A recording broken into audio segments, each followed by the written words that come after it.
علی 10 سال کا پیارا سا بچہ تھا۔ وہ بہت شرارتی تھا لیکن دل کا صاف تھا۔ اس کی امی اسے روز فجر کی نماز کے لیے اٹھاتی، مگر علی اکثر کہتا، امی ابھی نیند آ رہی ہے، تھوڑی دیر بعد پڑھ لوں گا۔ ایک دن اسکول میں استاد نے بچوں سے پوچھا، بچوں، سب سے اہم عبادت کون سی ہے؟ سب بچوں نے جواب دیا، نماز۔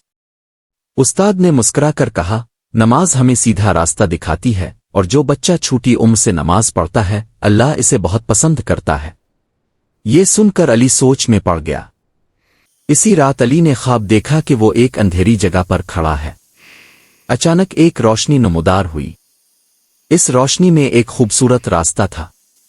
کسی نے آواز دی، یہ راستہ نماز پڑھنے والوں کا ہے۔ علی ڈر گیا اور فوراً جاگ گیا۔ اس کا دل زور زور سے دھڑک رہا تھا۔ صبح اذان کی آواز آئی۔ علی نے پہلی بار خود آنکھ کھولی اور امی سے پہلے اٹھ گیا۔ امی، آج میں خود فجر کی نماز پڑھوں گا۔ امی حیران ہوئی اور خوش بھی۔ علی نے وضو کیا اور ابو کے ساتھ مسجد گیا۔ نماز کے بعد اس کے دل کو عجیب سا سکون ملا۔ اس دن کے بعد علی نے کبھی نماز نہیں چھوڑی۔ نماز اللہ کا تحفہ ہے۔ جو بچہ چھوٹی عمر سے نماز کا عادی بن جاتا ہے اللہ اسے دنیا اور آخرت میں کامیاب کرتا ہے۔